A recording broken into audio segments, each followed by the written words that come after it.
Washington promised to consult with the Europeans before the meeting between presidents of Russia Federation and the United States, said Polish Prime Minister Donald Tusk. How do you assess the significance of consultations between Washington and European countries before the meeting between Putin and Trump? At the same time, Merz is organizing a summit on Ukraine ahead of the meeting between Vladimir Putin and Donald Trump. What do such unscheduled meetings on the Ukrainian issue before the summit of the Russia Federation and the United States mean? Why did Germany in particular initiate this discussion?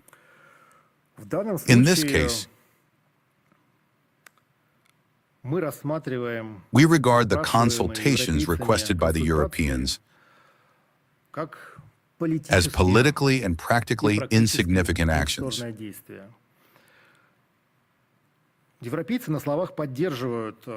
The Europeans verbally support the diplomatic efforts of Washington and Moscow to resolve the crisis around Ukraine.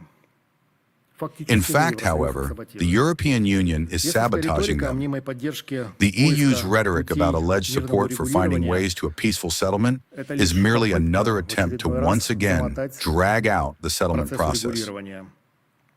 In Brussels, they do not particularly hide this, emphasizing that regardless of the results of the high-level Russian-American meeting, the European Union will continue to pump the Kiev regime with weapons and finances, as well as attempt to increase sanctions pressure on our country.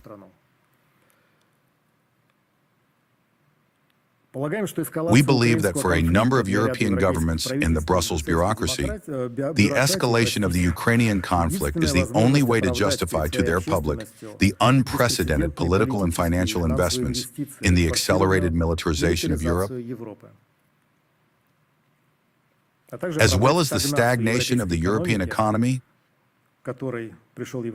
which the European Union has reached as a result of the sanction spiral and the failed socio-economic policies of the current authorities. You know, in any case, no matter how it turns out, we will, of course, monitor the actions of European countries in connection with the upcoming summit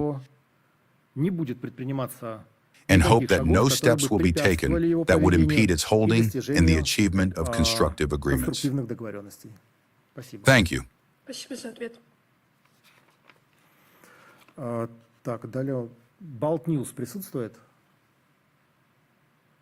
Yes, hello, Alexei Vladimirovich. This is Anna Kuznetsova attending.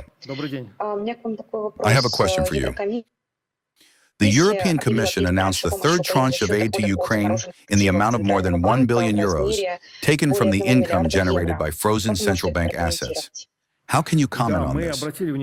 Yes, we have taken note of yet another piece of news from Brussels regarding the European Commission's transfer of a new tranche of financial aid to the Kiev regime from the so-called income derived from the frozen assets of the Bank of Russia. As I already answered in the previous question, we have repeatedly noted that such actions represent an escalation of economic aggression and an element of hybrid warfare against our country. The desire to invent some new pseudo-legal constructions for the seizure of Russian assets or income from their management does not change the criminal nature of the West's intentions, aimed at sponsoring the Kiev authorities at the expense of someone else's gold and foreign currency reserves. In this context, the President of the Russian Federation, Vladimir Putin, has given a clear legal characterization of the attempts to seize monetary funds and property belonging to the Russian Federation, calling them robbery. The blocking of Russian funds, as we have repeatedly said, grossly violates the principles of the equality of states and the immunity of state assets. This step directly contradicts the norms of the United Nations Charter, as well as the 2004 United Nations Convention on Jurisdictional Immunities of States and their property. These manipulations have no justification.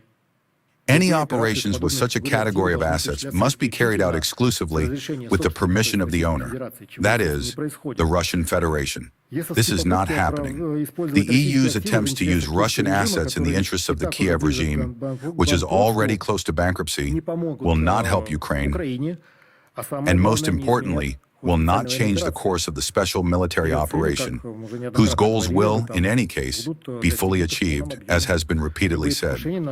Any encroachments on our property will entail a painful response for the expropriators. Russia reserves the right to take countermeasures in full accordance with the principle of reciprocity in international relations.